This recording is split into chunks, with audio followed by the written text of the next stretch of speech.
अस्सलाम वालेकुम। तो आज का हमारा टॉपिक है ब्रायोफाइटा। ठीक है, तो ब्रायोफाइटा जो है वो एक डिवीजन है किंगडम प्लांटी की। ठीक है, तो these are non vascular plants, तो इनको ब्रायोफाइट्स भी कहते हैं। तो इनका नाम जो है एटिमोलॉजी क्या है कि these are non vascular plants, non vascular plants. Non vascular plants का क्या मतलब है कि इनके अंदर जाइलम और फ्लोएम जो है वो ट्रांसपोर्ट के लिए नहीं होते। ठीक है, they are very simple plants. ठीक है, जैसे कि ये फर्स्ट लैंड प्लांट्स हैं जो कि एवॉल्व हुए, और पहला ये ग्रुप है जो ट्रू प्लांट्स हैं, तो जिन्होंने लैंड को कॉलोनाइज़ किया, लैंड के ऊपर आए पानी से। They have evolved from green algae most probably. जो ज़्यादा एविडेंस है वो ये बताता है कि ये जो है ना ग्रीन एल्जी वगैरह से एवॉल्व हुए हैं। तो ये these are the first plants. तो जब ये कॉलोनाइज हुए हैं तो ये बड़े पुअरली अडेप्टेड हैं, लैंड के ऊपर, खुश्की के ऊपर बड़े पुअरली अडेप्टेड हैं। ठीक है, तो जब पुअरली अडेप्टेड हैं तो इनका साइज़ भी कम है, बड़े छोटे छोटे प्लांट्स हैं, बड़े सिंपल हैं। तो इनके अंदर कोई ज़्यादा जो कॉम्प्लेक्स स्ट्रक्चर्स हैं जैसे जाइलम और फ्लोएम वगैरह है, यानी खुराक और पानी के कंडक्शन के लिए जो फ्लोएम और जाइलम है वो इनके अंदर नहीं है। So they are called non vascular plants. ठीक है, तो इसीलिए ये क्या है, हमेशा उस जगह पे पाए जाते हैं जो कि डैम्प और शेडी होती है, यानी जहाँ नमी मौजूद होती है। तो इनके लिए पानी का होना बहुत ज़रूरी है। ठीक है, they essentially require water for their reproduction and their survival. आगे हम इसका देखेंगे कि वाटर जो है वो कहाँ बहुत ज़रूरी होता है इनके लिए। ठीक है, तो जैसा कि हमने देखा कि they are non vascular plants, तो इनके अंदर जो है ट्रांसपोर्ट फिर कैसे होती है। ट्रांसपोर्ट इनके अंदर सिंपल डिफ्यूजन के ज़रिए, सिंपल ऑस्मोसिस के ज़रिए, जो डिफ्यूजन वगैरह का सिंपल तरीका है। चूँकि बॉडी जो है वो स्मॉलर इन साइज़ होती है, जो बॉडी के सेल्स होते हैं they are not far away from the surface. So simple diffusion के ज़रिए सारे सेल्स को जो आसानी से जो है वो खुराक की भी ट्रांसपोर्ट हो जाती है और पानी वगैरह की भी एब्जॉर्प्शन वगैरह हो जाती है सरफेस के ज़रिए, यानी जो है सरफेस से जनरल इवेपोरेशन भी होती है और सरफेस के ज़रिए ही राइजॉइड्स वगैरह जो होते हैं ये आप देख रहे हैं। तो इसके सरफेस से ही क्या हो जाती है, यानी डिफ्यूजन वगैरह के ज़रिए ही सारा इसका ट्रांसपोर्ट हो जाती है थ्रू आउट द प्लांट। यानी अगर ये फोटोसिंथेसिस हो रहा है इसके अंदर गैमेटोफाइट में, तो ये जो फोटोसिंथेट बन रहा है, जो कार्बोहाइड्रेट्स बन रहे हैं वो डिफ्यूजन के ज़रिए स्पोरोफाइट को और बाकी हिस्सों को भी मिल जाते हैं।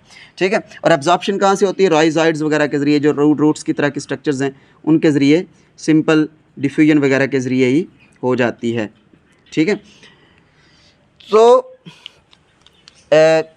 चूँकि पहले प्लांट्स हैं लिहाजा इनके ऊपर जो क्यूटिकल है, क्यूटिकल क्या होती है, क्यूटेन मटेरियल की, क्यूटेन एक मटेरियल होता है जो कि वाटर प्रूफ होता है, वाटर बैरियर के तौर पर काम करता है। ठीक है, तो वो जो क्यूटेन होता है उसकी एक ना पत्तों के ऊपर, पौधों के ऊपर कवर होता है सारे प्लांट्स के अंदर।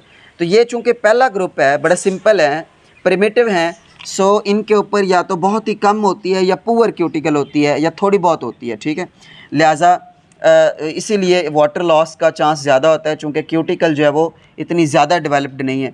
ठीक है, इसीलिए भी ये डैम्प और शेडी प्लेसेस पे ही पाए जाते हैं, पानी इनके लिए ज़रूरी होता है, बड़ी अहमियत रखता है। Then they have alternation of generation, ये हमने लास्ट वीडियो में भी देखा था, पूरा आपको ये समझाया था, तो वंस अगेन इसको हम देख लेते हैं। तो दे आर हेट्रोमॉर्फिक डिप्लोहेप्लॉन्टिक जनरेशन्स होती हैं, यानी एक डिप्लॉइड जनरेशन होती है और एक क्या होती है, हैप्लॉइड जनरेशन होती है।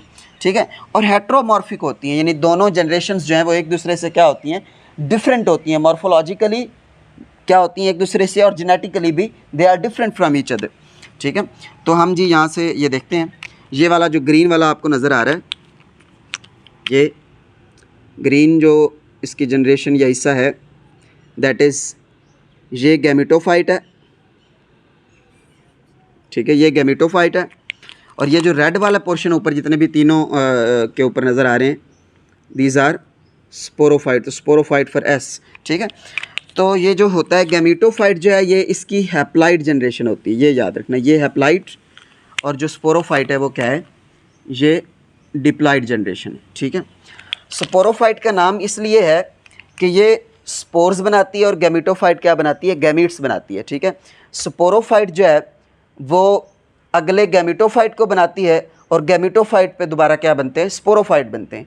तो इसीलिए ठीक है, ये दे अल्टरनेटली एक जनरेशन से दूसरी बनती है और फिर दूसरी से फिर अगली जनरेशन बनती है। ठीक है, तो इसको हम देखते हैं। ये गैमेटोफाइट है, ये स्पोरोफाइट है, ये डिप्लॉइड, ये हैप्लॉइड। तो स्पोरोफाइट के अंदर 3 हिस्से हैं, फुट, सीटा, यानी वो वाला हिस्सा जो पूरे स्पोरोफाइट को एंकर करता है, गैमेटोफाइट के ऊपर जोड़ता है, वो हिस्सा फुट है, और जो पूरी स्टॉक है वो सीटा है। और उसके ऊपर जो स्पोरेंजियम है, वो जो एक सैक है, वो जो एक थैली है, जिसके अंदर क्या बन रहे हैं, जिसके अंदर स्पोर्स बन रहे हैं, जिसके अंदर, तो ये स्पोर्स कैसे बन रहे हैं इसके अंदर, ये मायोसिस के ज़रिए बनते हैं स्पोर्स। तो ये 2n टिश्यू से जब स्पोर्स बनेंगे तो वो क्या होंगे, हैप्लॉइड होंगे। ये जो स्पोर्स बने हैं तो ये क्या हैं, ये हैप्लॉइड हैं। ठीक है, तो जो भी मायोसिस से बने हैं तो इसलिए क्या है, हैप्लॉइड है। ये स्पोर्स जो है they will scatter, they will disperse on land, साथ ही गिरेंगे, और साथ ही जब लैंड के ऊपर, रॉक के ऊपर, जहाँ भी सरफेस के ऊपर ये पाए जा रहे हैं, जहाँ गिरेंगे तो दे विल जर्मिनेट, और जर्मिनेट करके क्या बनाते हैं, ये प्रोटोनीमा बनाते हैं। प्रोटोनीमा क्या है जी, एक एल्गल लाइक स्ट्रक्चर है, algal like, thallus like, undifferentiated. ठीक है, और प्रोटोनीमा देन डिफ्रेंशिएट होता है और उसमें से क्या बनते हैं, they give rise to gametophyte. तो ये आपके पास क्या हो गया, ये दोनों क्या हैं भला, दीज आर गैमेटोफाइट, गैमेटोफाइट्स। इस वाले ने ये गैमेटोफाइट बनाया, इस वाले ने ये गैमेटोफाइट बनाया। अच्छा, तो गैमेटोफाइट जो है वो जब बन गए तो गैमेटोफाइट के ऊपर जो है वो क्या बनते हैं, सेक्स ऑर्गन्स बनते हैं, यानी गैमीट प्रोड्यूसिंग ऑर्गन्स बनते हैं। गैमीट प्रोड्यूसिंग ऑर्गन्स कौन से हैं, 2 तरह के होते हैं। एक तो होते हैं वो वाले जो मेल गैमीट बनाएंगे, और दूसरे वो वाले होंगे जो फीमेल गैमीट बनाएंगे। तो जो मेल गैमीट बनाने वाले ऑर्गन्स बनते हैं वो, उनको हम बोलते हैं एंथ्रीडिया।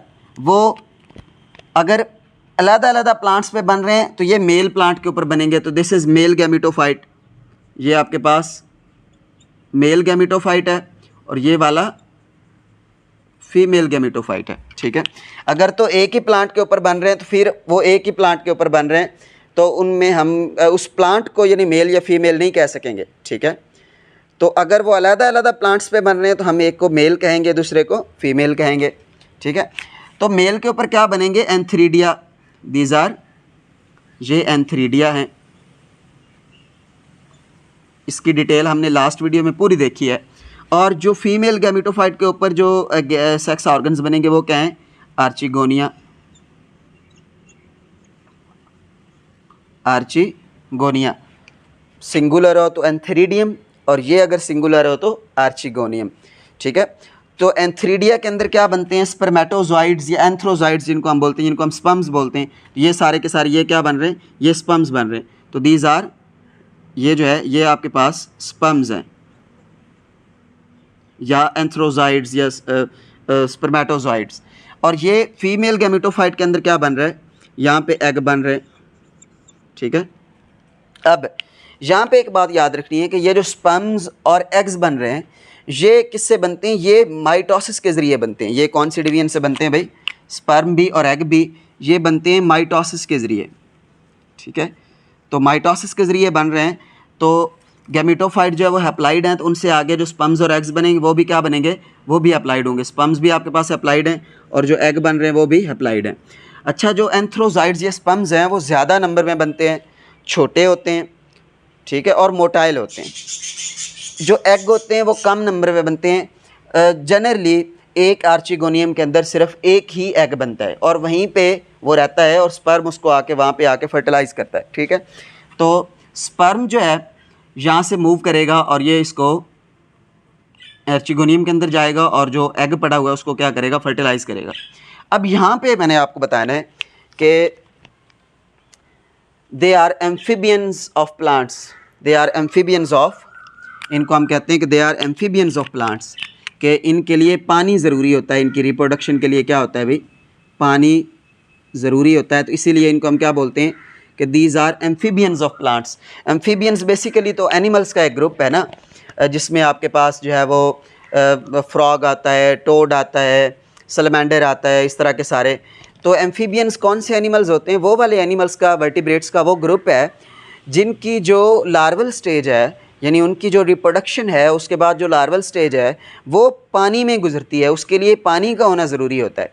लेकिन जो अडल्ट स्टेज होती है उसमें वो क्या होता है, वो पानी से बाहर भी आ सकते हैं और बाहर भी जो है वो रह सकते हैं। लेकिन लार्वल स्टेज के लिए, अर्ली डेवलपमेंट के लिए पानी का होना ज़रूरी होता है, इसलिए उनको हम एम्फीबियंस बोलते हैं।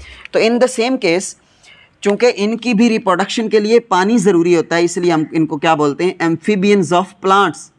एम्फीबियंस बेसिकली आर एनिमल्स, लेकिन इस ग्रुप को एक आप कह लें, एक इनका फीचर है या एक इनकी खूबी है जिसे हम कह रहे हैं कि एम्फीबियंस ऑफ प्लांट्स। ठीक है, प्लांट्स ग्रुप्स में से, यानी एम्फीबियंस की तरह जो बिहेव कर रहे हैं, यानी जिनके लिए पानी जो है वो ज़रूरी है। तो पानी क्यों ज़रूरी है? स्पर्म्स को मेल गैमेटोफाइट से या एंथ्रीडिया से आर्चिगोनिया तक ट्रैवल करने के लिए, मूव करने के लिए पानी ज़रूरी है।